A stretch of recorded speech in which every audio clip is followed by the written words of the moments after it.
right, it's time to talk about Project Esther. Let me first preface by saying that this is a story about free speech. So even if you don't care about what's happening in Palestine, which you should, this assault on our First Amendment is so much bigger than just the pro-Palestine movement. They're just using the pro-Palestine movement as a convenient vehicle, the same way that they use WMDs as a convenient vehicle. So don't be a mark. This affects you too. The group behind Project Esther is the same group that's behind Project 2025 and other right-wing initiatives, the Heritage Foundation. In this article, they talk about the group that's behind Project Esther and what they are trying to do. This all started, as this byline points out, even before President Trump was elected. The Heritage Foundation, best known for Project 2025, set out to destroy the pro-Palestinian activism in the U.S. Of course they did, because the right wing, as I say often, is actually organized and actually gets shit done. So it's not a surprise to me that the second October 7th happened, they were already creating new fucking initiatives. And by destroy the pro-Palestine movement in the U.S., the way that they're going about this is through a frontal assault on the First Amendment. So buckle up, let's get into it. I'm not going to go through every single line. I'm going to show you guys all the lines that I highlighted that I think are important to talk about. The Heritage contingent was in Israel in part to discuss another contentious policy paper, Project Esther, the foundation's proposal to rapidly dismantle the pro-Palestinian movement in the United States, along with its support at schools and universities, at progressive organizations, and in Congress. Notice the comprehensive approach. Immediately, they're like, no, we're going after it in every possible venue we can. We're going to go after the schools, the universities, progressive organizations, and in Congress. Drafted in the wake of Hamas's attack on the Israeli regime in 2023 and the mounting protests against the genocide in Gaza, Project Esther outlined an ambitious plan to fight anti-Semitism by branding a broad range of critics of the Israeli regime as effectively a terrorist support network. So to point out again, which I did in the last video, these are the kinds of things that really strike me about these proposals and about these organizations, is how quickly they move and how effective they are at organizing in a way that just does not exist anywhere on the left or liberal spectrum. An ambitious plan in which they jumped into access to go after all of these different institutions. And of course they are doing it under the guise of fighting anti-Semitism, which you'll see as we go through this, and most of you probably already know, is total fucking bullshit. They're not fighting anti-Semitism at all. They don't give a fuck about anti-Semitism. They are just using it as a convenient weapon to protect the Israeli regime. That's it. That's all. That's why they say by branding a broad range of critics of the Israeli regime as effectively a terror support network, which is an amazing admission because this shit is straight out of the post 9/11 playbook. Call everything and anyone you don't like a terrorist or a terrorist supporter, and then you can go after them and erode their civil liberties so that they could be deported, defunded, sued, fired, expelled, ostracized, and otherwise excluded from what is considered open society. Let me say that again, because they're not just talking about people who aren't citizens. They're talking about American citizens. And again, the nature in which they sweep the entire system is incredible because they're not just going after institutions, they're going after all of open society so that they could be deported. Their institutions and their nonprofits and their advocacy organizations defunded, sued, fired from jobs, expelled and ostracized and otherwise excluded from what is considered open society. So basically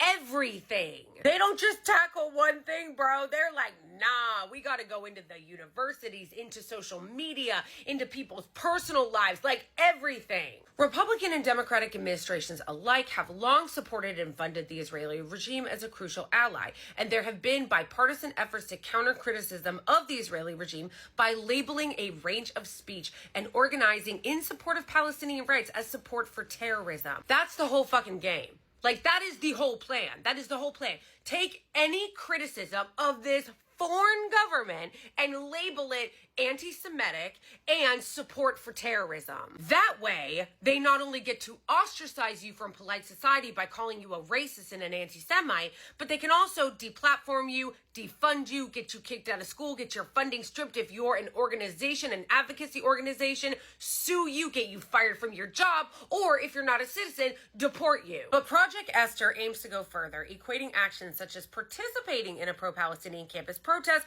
with providing material support support for terrorism. And the media, every step of the way, aids and abets this. And so have the universities. Because this is reminding me of when Tim Dillon, the comedian, was being interviewed by Piers, but do you condemn Hamas Morgan? And how Piers Morgan, who is allegedly a journalist, allegedly like a news person who should understand this kind of context, had to have this explained to him by Tim Dillon. Again, who's a fucking YouTuber, who's a comedian. And in case you're unfamiliar with that, let me refresh your memory. What if they are, for argument's sake, openly supporting Hamas, which is a prescribed terror group in the United States? In that circumstance, because you've got this guy, Mahmoud Khalil, who was the head of the protest group in Colombia, who was apparently distributing pro-Hamas literature and was there on Gansard.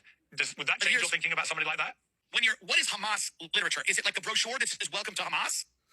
Am I selling it to Hamas timeshare? What is he doing? He's walking around the quad at Columbia. I got to see this literature that's supposedly Hamas. I had no idea Hamas was doing pamphlets, brochures. I didn't know. Do you go through a Hamas presentation? Do you show up to the lobby of the Marriott and they just get up and tell you about the organization? I don't know. It seems flimsy. The language we're using to deport that guy seems flimsy to me unless you can make a real case that he was genuinely supporting Hamas in a tactical way that endangers residents of the United States of America.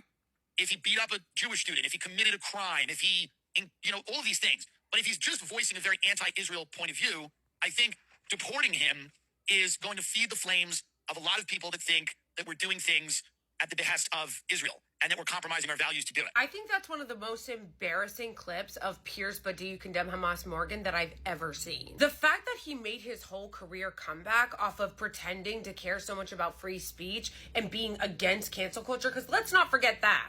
Piers Morgan had a massive resurgence in his career with his new show, Uncensored, on YouTube. After he got fired from some fucking British show, and then was like, oh, I would never apologize or take a step back because I'm a free speech and I'm against cancel culture, claiming that he was dying on the hill of his right to, dunk on Meghan Markle. But the point is that after that happened, he went and started this YouTube channel called Uncensored, all about how you're not going to censor him and he's anti-cancel culture and he's free speech this and free speech that.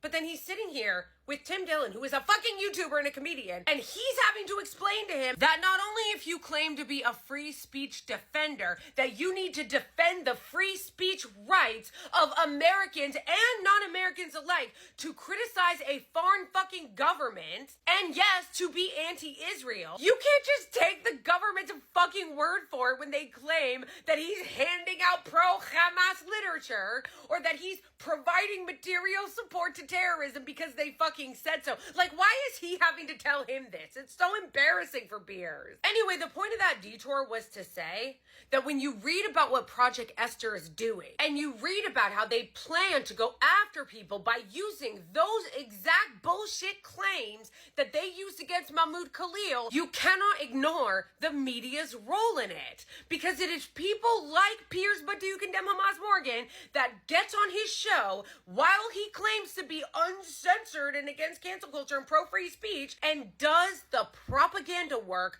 of the United States government and of places like Project Esther by going, yeah, but wasn't Mahmoud Khalil providing material support to terrorism? Fuck out of here. And this is why I often say you don't hate the media enough. Because the media is their role is supposed to be being a watchdog of the government and shit like this. That is the role of the media. But instead you got people like Morgan being a mouthpiece on behalf of the powerful instead of actually holding them accountable or challenging them. Back to the article. Providing material support for terrorism, a broad legal construct that can lead to prison time, deportation, civil penalties, and other serious consequences. Project Esther changed the paradigm by associating anyone who opposes Israeli policies with the Hamas support network, said Jonathan Jacoby, the national director of the Nexus Project, a watchdog group that works to combat anti-Semitism and protect open debate. It is no longer about ideology or politics. It's about terrorism and threats to American national security. And that is always how they erode your civil liberties. That is always how they take away your rights, by calling it something else. Because obviously they're not just going to come out and say, yeah, we don't want you criticizing the Israeli regime because we actually work for them and not you, and our interests are also their interests, and we're also really corrupt and paid off by them, and we know you have a First Amendment, but we don't really want want you to be able to like express that opposition, so we're going to call you a terrorist instead. I like this part. Mr. Jacoby says that the think tank is exploiting real concerns about anti-Semitism to advance its broader agenda of radically reshaping higher education and crushing progressive movements more generally. No shit. Project Esther exclusively focuses on anti-Semitism on the left while ignoring anti-Semitic harassment and violence from the right. It has drawn criticism from many Jewish organizations amid increasing calls for them to push back against the Trump administration. And yes, that right there gives the whole game away. They don't actually give a fuck about anti-Semitism, which is why they're not focused at all on the actual anti-Semitism on the right. They want to focus on the left anti-Semitism, i.e. criticism of the Israeli regime. That's why they don't go after the right. Because the right to them can be as openly anti-Semitic as they want, but they don't go after them because they don't question two things that always align with the fascist right-wing agenda: capitalism and the Israeli regime, and Zionism.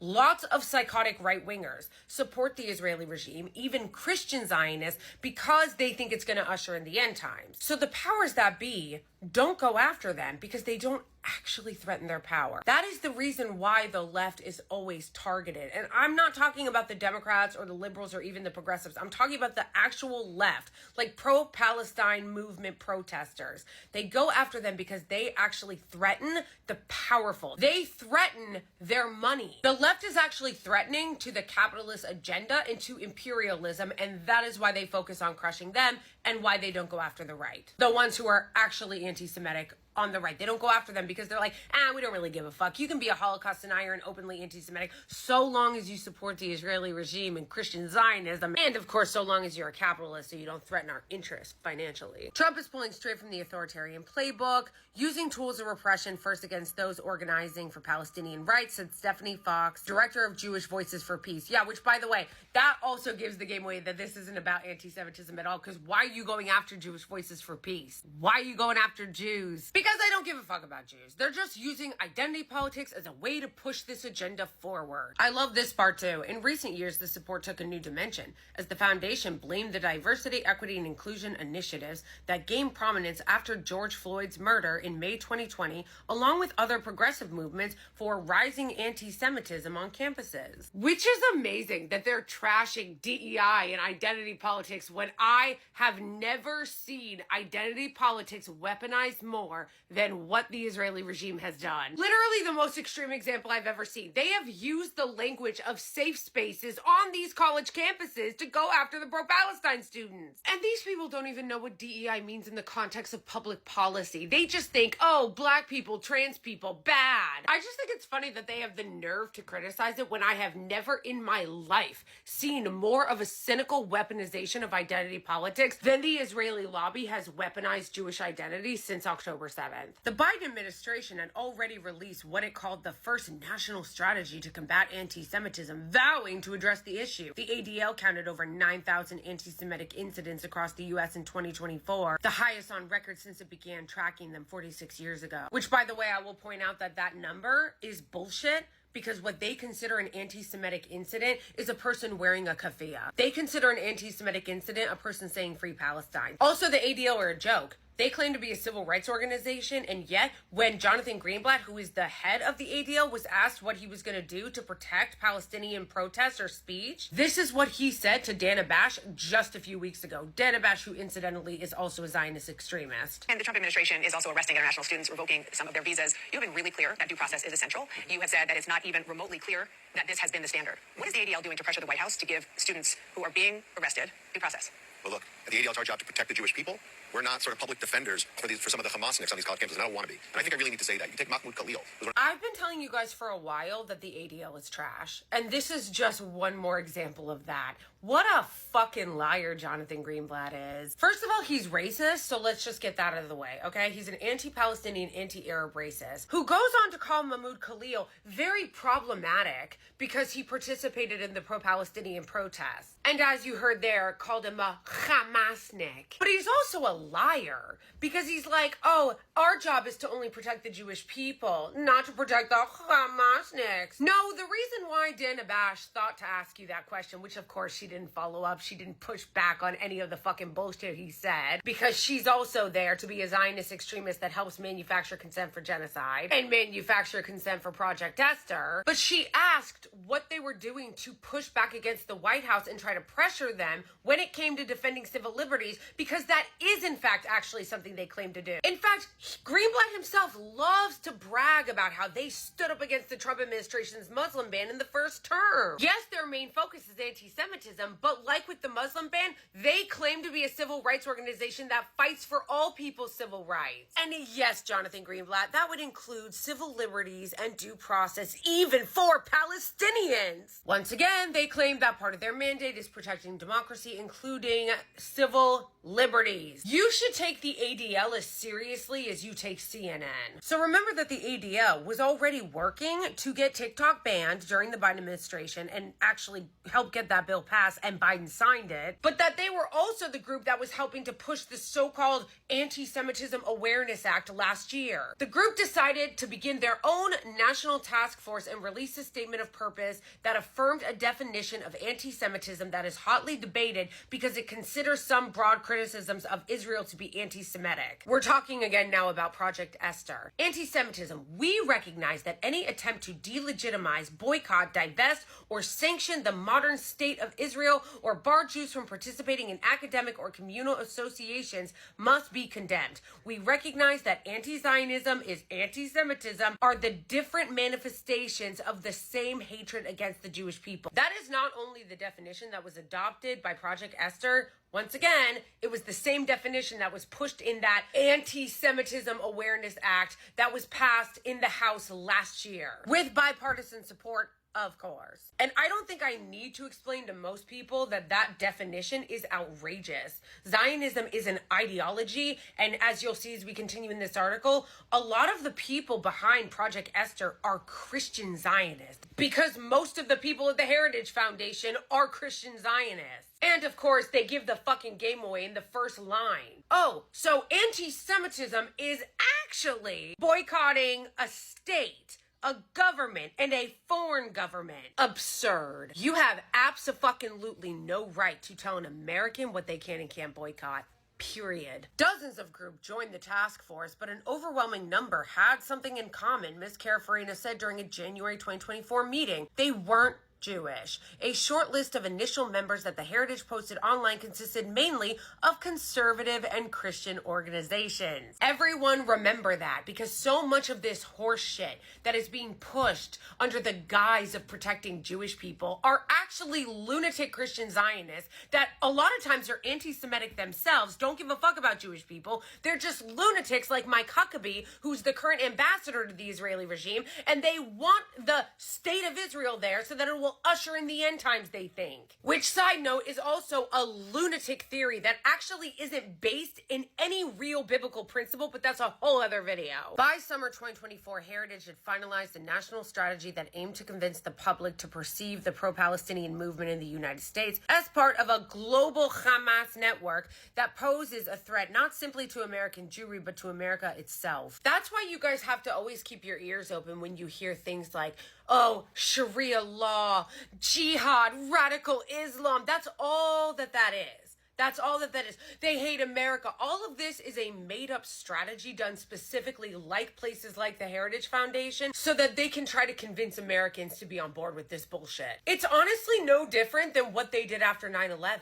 You have to convince the American people that there is a threat to America in order for them to go along with this clearly unconstitutional attack on American civil liberties. So you do so by lying and saying, oh no, this actually isn't just about Zionism. This is also about America. We're under attack by radical jihad. It's literally ridiculous and so 2002. It singled out anti-Zionist groups that had organized pro-Palestinian protests such as Jewish Voices for Peace. Once again, they don't give a fuck about Jewish people. That's why they're targeting Jewish Voices for Peace. Students for Justice in Palestine, but the intended targets stretch much further. They pitch materials for potential donors. Oh my gosh, this part is so dark. Heritage presented an illustration of a pyramid topped by progressive elites leading the way, which included Jewish billionaires such as the philanthropist George Soros and Governor J.B. Pritzker of Illinois. So understand what they're doing, folks. They're literally using anti-Semitic tropes and stereotypes as pitch material for their assault on Americans' rights and civil liberties in order to try to undermine the pro-Palestine movement on behalf of the Israeli regime. So the same Jews that they're claiming to want to protect, they're literally using anti-Semitic tropes to demonize them in order to pitch this material. You can't make this shit up. It asserted that philanthropic organizations such as the Tides Foundation or the Rockefeller Brothers Fund were backing the anti-Semitism ecosystem.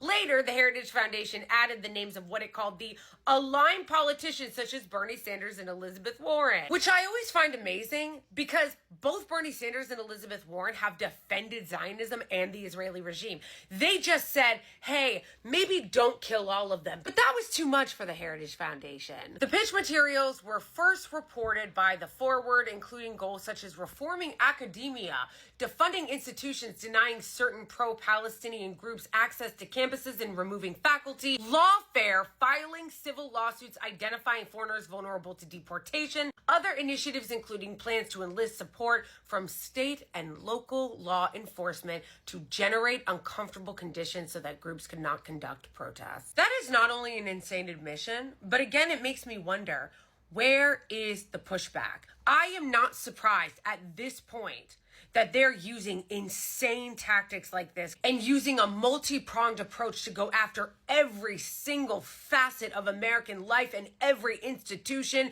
and utilizing every mechanism they can to include the fucking police and the universities and Congress and state and local governments. I am not at this point surprised. What I'm getting surprised at and really frustrated at this point is, where the fuck is the opposition? Where are the free speech organizations? Where are all the pro-America organizations? Where are the organizations coming together to do their own version of Project Esther to fight back against this insanity? Where are the First Amendment groups? Where is the organizations fighting on behalf of the students? Where are the lawsuits and the civil litigation on behalf of the pro-Palestinian people? Where are the Muslim and Arab organizations standing up for the Arabs around the country and the Muslims around the country who have been under assault? There should be counter organizations against this garbage at this point. The reason why groups like this are able to be so successful is because there is no opposition to it. No institutional opposition. Where are the organizations fighting back against the censorship of pro-Palestinian voices? Why aren't we seeing organizations coming up to fight for the rights, the digital rights of pro-Palestinian activists on social media, the people who are getting fired from their jobs, the people that are getting ostracized and targeted at the colleges? You don't see an organized fight back against this fascism. You don't see it on the pro-Palestinian side. And again, that is the reason why they're able to get away with it. If we actually had infrastructures set up to defend with civil litigation and a social media presence and strategy and a pro-Palestinian version of the ADL and lawyers groups and more free speech organizations fighting back against this, then they wouldn't be able to get away with it the way they're able to get away with it. Where's this Qatar lobby they're all talking about? Because I don't see any lobbies fighting on behalf of the pro-Palestinians the way that you see fucking AIPAC and Kufi and all the other pro-Israeli regime lobbies. That needs to change, and it needs to change yesterday. Esther's architects, Ms. Coates, said that her colleagues, Ms. Greenway and Daniel Flesch, were the co-authors of Project Esther. Mr. Greenway, a former senior National Security Council official, previously ran the Abraham Accords Peace Institute, a nonprofit founded by Jared Kushner that sought to normalize relations between the Israeli regime and other Middle Eastern countries. In a recently published book titled The Battle for the Jewish State, Mrs. Coates, who described herself as a Christian and religious person, again, so a lunatic Christian Zionist, wrote that the biblical values of which our civilization rests have always promoted an alliance between the Christians and Jews. Hey, have you ever read the Bible, Miss Coates? Because God talks about the Jewish people being stateless, and Jesus was a refugee, okay, who didn't actually ever claim a homeland, okay? But anyway, but she said that her views on the regime were based on an America First approach. How is this America First?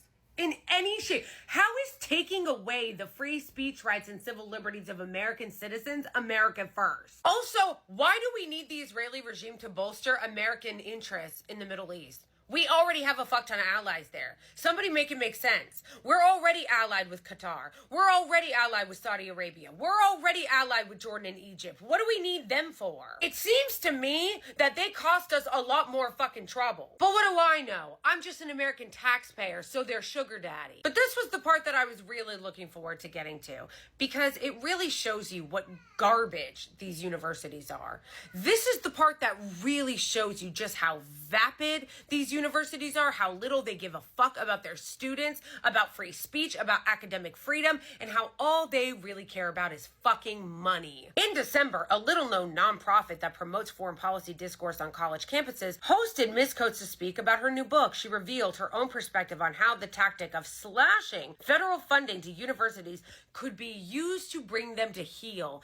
As a former academic, I can tell you that the one thing they care more about than parking spaces is federal funding, she said. The viciousness with which the other elements of the faculty will turn on the law schools and the Middle East studies folks, she added, the gloves will come off very quickly. So that's her admitting that these universities will throw everyone under the bus, including their own student safety and freedom of speech and academic freedom and their own colleagues, the second they think that their federal funding might be jeopardized. And that is exactly what the fuck Columbia University did among all these other universities. And here's another example of a part of their agenda that they're only getting away with because there's no real opposition. In line with Project Esther's calls for state-level action in a public-private partnership, a wider campaign is underway. Heritage Action, the think tank's grassroots advocacy arm, is helping states pass legislation that penalizes those who support boycotts against the Israeli regime. It has encouraged civil litigation as law firms have filed suits accusing various people and organizations of collaborating with Hamas. Once again, where the fuck is the opposition? That is the reason why they're able to push all these bills. It is illegal to fucking try to force legislation. Telling an American who they can and can't boycott is fucking unconstitutional. And yet, they are passing these laws without any opposition. They are encouraging civil litigation to go after these fucking groups. Where is the litigation against them? The foundation's employees were in the Israeli regime primarily to discuss Heritage's new U.S.-Israel strategy. Where is the U.S. pro-Palestine strategy group? Pro-Palestinian, pro-free speech Americans need our own Heritage Foundation. A copy of which they said she personally handed to Ron Dermer, Israel's Minister of Strategic Affairs. But they also discussed Project Esther and concern over a decline in the Israeli regime's public image among younger Americans, a trend that accelerated since October 7th. It is reassuring for Israelis to hear that the largest conservative think tank in the U.S. is on the case, Ms. Coates said. Project Esther accuses America's Jewish community of complacency right under the bus. What happened? I thought you were trying to protect Jews. There are multiple Jewish nonprofits that are dedicated to fighting anti-Semitism, and yet here we are today, says Mrs. Kohanim, the task force sole Jewish co-chair. Yes, sole Jewish co-chair, because once again, these are all Christian Zionists. Not everyone who Heritage hoped would join the cause felt comfortable doing so, including prominent Jewish and Christian Zionist organizations. What does that tell you about how insane and extreme this is? That even a lot of pro-Israeli regime Jewish and Christian Zionist organizations were like, I don't know about this. That members at the foundation assume would be allies. 3 people from such groups told the Times that they did not want to associate with the plan because they found its failure to consider right-wing acts of anti-Semitism too partisan. Once again, that is because it's not actually about anti-Semitism. This is all about assaulting the free speech rights and the civil liberties of the American people on behalf of protecting the interests of the state of Israel. And if you're willing to give up your civil liberties and your free speech rights on behalf of a foreign government committing genocide, you do you. But I, for one, as an American citizen, do not accept that. And if you care about our First Amendment or our freedoms at all, Neither should you.